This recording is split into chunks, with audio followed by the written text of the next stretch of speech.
ನಮಸ್ಕಾರ ಸ್ನೇಹಿತರೆ, ಕರುನಾಡ ಸುದ್ದಿ ಕನ್ನಡತಿಗೆ ಸ್ವಾಗತ ಸುಸ್ವಾಗತ. ಸ್ನೇಹಿತರೆ, ಶ್ರಾವಣ ಮಾಸ ಬಂತು ಅಂದರೆ ಹಬ್ಬಗಳ ಸುರಿಮಳೆ ಅಂತಲೇ ಹೇಳ್ಬೋದು. ಜೊತೆಗೆ ನಾನ್ ವೆಜ್ ಪ್ರಿಯರಿಗೆ ಬೇಸರದ ಸಂಗತಿ ಅಂತಲೇ ಹೇಳ್ಬೋದು.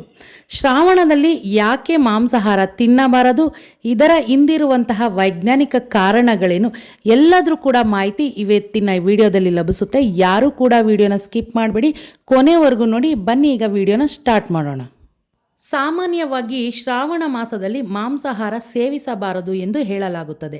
ಆದರೆ ಇದರ ಹಿಂದಿನ ಕಾರಣ ಹಲವರಿಗೆ ತಿಳಿದಿಲ್ಲ. ಮತ್ತು ಈಗ ನಾವು ಶ್ರಾವಣ ಮಾಸದಲ್ಲಿ ಮಾಂಸಾಹಾರವನ್ನು ಏಕೆ ಸೇವಿಸಬಾರದು ಹಾಗೂ ಶ್ರಾವಣ ಮಾಸದ ವಿಶೇಷತೆ ಏನು, ಮಾಂಸ ತ್ಯಜಿಸುವುದರ ಕಾರಣಗಳೇನು, ಎಲ್ಲವೂ ಕೂಡ ನಿಮ್ಮ ಮುಂದೆ ನಾನೀಗ ತಿಳಿಸ್ತಾ ಹೋಗ್ತೀನಿ. ಸ್ನೇಹಿತರೆ, ನಮ್ಮ ಹಿರಿಯರು ಯಾವುದೇ ಆಚಾರ ವಿಚಾರ ಪದ್ಧತಿ ಮಾಡಿದರೂ ಕೂಡ ಅದರಲ್ಲಿ ಒಂದು ವೈಜ್ಞಾನಿಕ ಕಾರಣ ಇದ್ದೇ ಇರುತ್ತದೆ.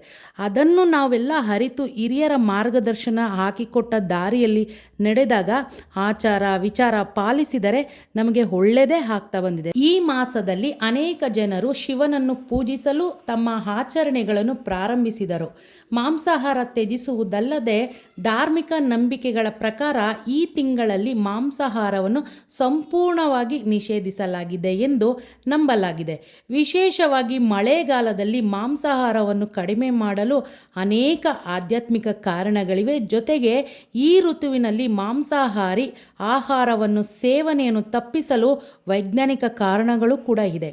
ಈ ತಿಂಗಳು ತುಂಬ ವಿಶೇಷತೆ ಯಾಕೆ ಅನ್ನೋದಾದರೆ, ಈ ಶ್ರಾವಣ ಮಾಸದಿಂದ ಸಾಲು ಸಾಲು ಹಬ್ಬಗಳು ಸಹ ಶುರುವಾಗುತ್ತವೆ. ಶ್ರೀಕೃಷ್ಣ ಜನ್ಮಾಷ್ಟಮಿ, ರಕ್ಷಾಬಂಧನ, ಭೀಮನ ಅಮಾವಾಸ್ಯೆ, ನಾಗಪಂಚಮಿಯಂತಹ ಅನೇಕ ಪ್ರಮುಖ ಹಿಂದೂ ಹಬ್ಬಗಳು ಶ್ರಾವಣ ಮಾಸದಲ್ಲಿ ಬರುವುದರಿಂದ ಈ ತಿಂಗಳು ಮತ್ತಷ್ಟು ಪವಿತ್ರವಾಗಿದೆ ಎಂದು ನಂಬಲಾಗಿದೆ. ಮಾಂಸಾಹಾರ ತ್ಯಜಿಸಲು ವೈಜ್ಞಾನಿಕ ಕಾರಣ ತಿಳಿತಾ ಹೋಗೋದಾದರೆ, ಈ ಋತುವಿನಲ್ಲಿ ಭಗವಾನ್ ಶಂಕರನ ಅಂದರೆ ಶಿವನನ್ನು ಆರಾಧಿಸುತ್ತಾರೆ. ಧಾರ್ಮಿಕ ದೃಷ್ಟಿಕೋನದಿಂದ ಮಾಂಸಾಹಾರವನ್ನು ನಿಷೇಧಿಸಲಾಗಿದೆ. ವೈಜ್ಞಾನಿಕ ದೃಷ್ಟಿಯಿಂದಲೂ ಕೂಡ ಈ ಮಾಸದಲ್ಲಿ ಮಾಂಸಾಹಾರ ಸೇವಿಸಬಾರದು. ಈ ತಿಂಗಳಲ್ಲಿ ಸ್ವಲ್ಪ ಮಳೆಯಾಗುತ್ತದೆ. ಜೊತೆಗೆ ಪರಿಸರದಲ್ಲಿ ಶಿಲೀಂಧ್ರಗಳು ಉಂಟಾಗುವುದರಿಂದ ವೈರಸ್ಗಳ ಸೋಂಕು ಹೆಚ್ಚಾಗುತ್ತದೆ. ಆಹಾರವು ಬೇಗನೆ ಹಾಳಾಗುವುದರಿಂದ ಸೂರ್ಯನ ಬೆಳಕಿನ ಕೊರತೆಯಿಂದಾಗಿ ಮಳೆಗಾಲದಲ್ಲಿ ನಮ್ಮ ಜೀರ್ಣಾಂಗ ವ್ಯವಸ್ಥೆಯು ಕೂಡ ದುರ್ಬಲವಾಗಿರುತ್ತದೆ. ಹೀಗಾಗಿ ಈ ಸಮಯದಲ್ಲಿ ಮಾಂಸಾಹಾರವನ್ನು ಸೇವಿಸುವುದನ್ನು ತಪ್ಪಿಸಲಾಗಿದೆ. ಜೊತೆಗೆ ಮಳೆಗಾಲದಲ್ಲಿ ನೀರಿನಿಂದ ಹರಡುವ ಹಲವಾರು ರೋಗಗಳು ಇವೆ ಹಾಗೂ ಪ್ರಾಣಿಗಳ ಮಾಂಸವೂ ಕೂಡ ಕೆಟ್ಟಿರುತ್ತದೆ, ಅಂದರೆ ಕಲುಷಿತಗೊಂಡಿರುತ್ತದೆ. ಇದರಿಂದ ಅಂತಹ ಆಹಾರವನ್ನು ಸೇವಿಸುವುದರಿಂದ ಅಪಾಯ ಉಂಟಾಗುವಂತಹ ಮುನ್ನೆಚ್ಚರಿಕೆಯಿಂದ ನಮ್ಮ ಹಿರಿಯರು ಈ ರೀತಿಯ ಪದ್ಧತಿಯನ್ನು ಮಾಡಿರುವಂಥದ್ದು. ಹಾಗಾಗಿ ಅದರಿಂದಾಗಿ ಮಳೆಗಾಲದಲ್ಲಿ ಮಾಂಸಾಹಾರ ತಪ್ಪಿಸುವುದು ಉತ್ತಮ ಎಂದು ವೈಜ್ಞಾನಿಕ ಸಂಶೋಧನೆ ಪ್ರಕಾರ ಹೇಳಲಾಗುತ್ತದೆ ಸ್ನೇಹಿತರೆ. ಜೊತೆಗೆ ಮತ್ತೊಂದು ಕಾರಣ ನೋಡ್ತಾ ಹೋಗೋದಾದರೆ, ಈ ಮಳೆಗಾಲದಲ್ಲಿ ಮೀನು ಮತ್ತು ಇತರ ಜಲಚರಗಳು ಸಂತಾನೋತ್ಪತ್ತಿ ಉಂಟು ಮಾಡ್ತಾ ಇರ್ತವೆ. ಈ ಸಮಯದಲ್ಲಿ ಜಲಚರ ಪ್ರಾಣಿಗಳನ್ನು ತಿನ್ನುವುದರಿಂದ ಅವುಗಳ ಸಂತಾನೋತ್ಪತ್ತಿ ಕಡಿಮೆ ಆಗ್ತಾ ಹೋಗುತ್ತದೆ.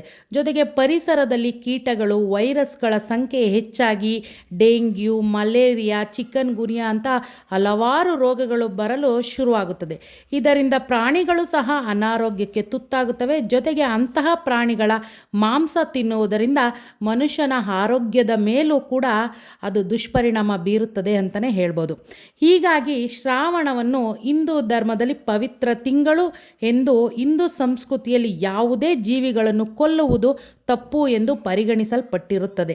ಹಾಗಾಗಿ ಜನರು ಮಾಂಸಾಹಾರ ಊಟವನ್ನು ಶ್ರಾವಣ ಮಾಸದಲ್ಲಿ ತ್ಯಜಿಸುತ್ತಾರೆ.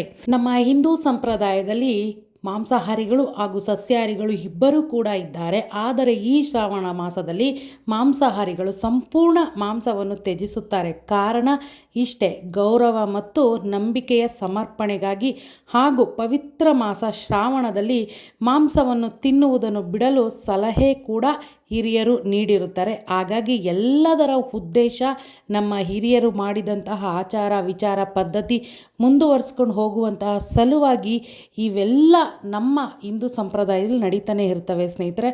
ಈ ಎಲ್ಲ ಮಾಹಿತಿ ನಿಮ್ಗೆ ಇಷ್ಟ ಆಗಿದೆ ದಯವಿಟ್ಟು ಲೈಕ್ ಮಾಡಿ, ಶೇರ್ ಮಾಡಿ, ಕಾಮೆಂಟ್ ಮಾಡಿ ಅಂತ ತಿಳಿಸ್ತೀನಿ. ನಮಸ್ಕಾರ.